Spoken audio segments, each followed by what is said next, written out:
साथ बहुत ही बुरा हुआ। इस माँ के आंसू अब ताउम्र बहेंगे।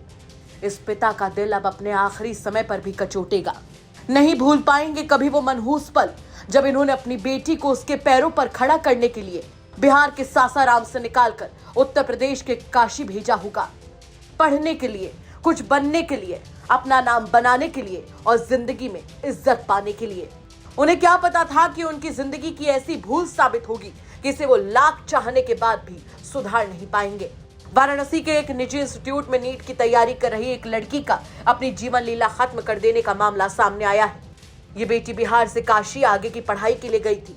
परिवार वालों का आरोप है कि बीते 1 फरवरी को हॉस्टल मालिक के साथ मिलकर कुछ अपराधी किस्म के लोगों ने उनकी बेटी के साथ गंदा काम किया और फिर उसकी जिंदगी ही उससे छीन ली। और फिर यह भी आरोप लगा कि परिवार वालों को झूठी खबर दी गई कि उनकी बेटी ने खुद ही अपने साथ एक कांड कर लिया। हॉस्टल मालिक पर लड़की के माता पिता ने गंभीर आरोप मढ़े हैं। ये वो अभागी माँ है जिनकी जवान होती बेटी, जिसके लिए अनगिनत सपने इन्होंने देखे थे, वो अब इस दुनिया में नहीं रही। ये आंसू भरी आंखों और भर्राए गले से कहती है कि हमारी बेटी वहां कुछ बनने गई थी, जिंदगी में कुछ करने गई थी, और फिर गले में रह जाती है इनकी चीख, इनका गुबार और जिंदगी भर साथ चलने वाला दर्द। हमारी बेटी के साथ बहुत ही बुरा हुआ। हमारी बेटी पढ़ने के लिए गई थी, कुछ करने के लिए गई थी, उसके साथ बहुत गलत हुआ जी। और क्या आपको बेटी के ऐसा घटना होने के बाद डेड बॉडी आपको सौंपा गया? नहीं, हमको नहीं मिला, ठीक से देखने को भी नहीं मिला मेरी बेटी को। क्यों? वहाँ का जो प्रशासन है, पुलिस अधिकारी, वो जबरन हम लोग के साथ बहुत दुर्व्यवहार किया। वहाँ तो जोगी की सरकार है, लोग कहते हैं कि यहाँ से क्रिमिनल को भगा दिया गया है। ऐसा कुछ नहीं है, वहाँ पर क्रिमिनल नहीं है तो हमारी बेटी के साथ ऐसा कैसे हो सकता है? क्या कहेंगे वहाँ की सरकार के बारे में, क्या कहेंगे? सरकार से यही कहेंगे कि जो भी उच्च स्तरीय से जांच किया जाए, जो भी गुनाहगार है उसको फांसी की सजा मिले। क्या लगता है आपको?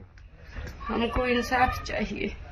तो क्या किसी पर शक भी है आपको? क्या हमको शक है, वहाँ पर तो हॉस्टल में किसी के जाना अलाउ नहीं है, बाहर ही नहीं जा सकता। उसमें पूरा रामेश्वर पांडे का पूरा फैमिली रहता है। उनका 2 बेटा है, 2 पोता है, 2 बहू है। पूरे फैमिली मिलकर हमारी बेटी के साथ हत्या किया गया, दुर्व्यवहार किया गया। वही ये वो पिता है जो बोलते बोलते रो दे रहे हैं। कहते हैं कि बड़े नाजों से पाल पोस कर बड़ी की थी अपनी बेटी, और इसके आगे मानो कुछ बोलने को उनके पास बचता ही नहीं है। जी, अपनी बेटी को मैं लाड प्यार से पोला पासा और पाल पोस कर जो है वो उसको बड़ा किया। बड़ा करने के बाद हमने पढ़ाई के लिए वाराणसी प्रधानमंत्री के संसदीय क्षेत्र में भेजा था, जो कि पढ़ लिख कर कुछ मेरी बेटी बन जाए। वो बोल रही थी कि हम बनेंगे, पापा अपने बल पर रहेंगे। और इस तरह के घटना हमारे साथ हुआ है कि हम। अच्छा, आप अपने बेटी के इंसाफ के लिए प्रदेश की सरकार से और मोदी सरकार से क्या मांग करेंगे? अपने बेटी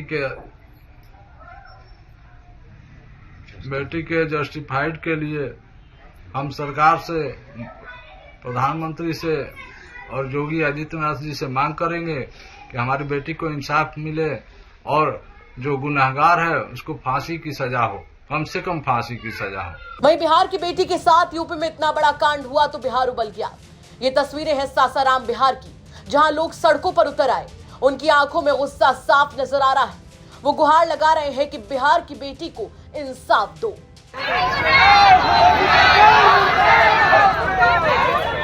बड़ी विडंबना तो यह है कि मामले में मुकदमा लड़की की मौत के 9 दिन बाद दर्ज हुआ। पुलिस की ओर से पहले एक नोट जारी हो गया जिसमें कहा गया कि मामले में लड़की के पिता की तहरीर पर मुकदमा दर्ज कर लिया गया है, लेकिन फिर यूपी तक पहुंच गया पुलिस के पास। सुनिए मामले को लेकर उनका क्या कुछ कहना था। ये दिनांक 1 फरवरी को एक थाना बेलूपुर पे एक सूचना मिली कि एक लड़की ने जो है वो जो है उसने अपना दे दी है। इसके क्रम में जांच की गई और विधि पूर्वक जो है बॉडी का पोस्टमार्टम कराया गया, पंचनामा करवाया गया। पंचनामा में लड़की के जो घर वाले हैं वही जो पंच भी रहे हैं और विधि पूर्वक जो है अंतिम संस्कार उसका कराया गया। उसके बाद में जो है घर वालों ने तहरीर दिया कि लड़की का हत्या किया गया है, हत्या कर है। इसके क्रम में थाना बेलूपुर पर एक 103 भारतीय न्याय संहिता के अंतर्गत एक मुकदमा पंजीकृत किया गया। इसी के साथ में संचालक के खिलाफ, हाँ जी, हॉस्टल संचालक के खिलाफ में एक मुकदमा पंजीकृत किया गया। इसमें साक्ष्य संकलन किया जा रहा है। यदि कोई भी साक्ष्य प्रकाश में आता है जिसमें उनकी संलिप्तता पाई जाती है तो उनको जेल भेजा जाएगा, विधिक कार्यवाही की जाएगी। फिलहाल ये मामला लगातार बढ़ता जा रहा है, उस पर राजनीति भी जमकर हो रही है। देखना होगा कि मामले का सच आखिर कब तक सामने आता है। वैसे क्या कहेंगे आप इस खबर पर, हमें कमेंट करके जरूर बताएं। वाराणसी से रोशन जायसवाल और सासाराम से मनोज कुमार सिंह की रिपोर्ट, यूपी तक।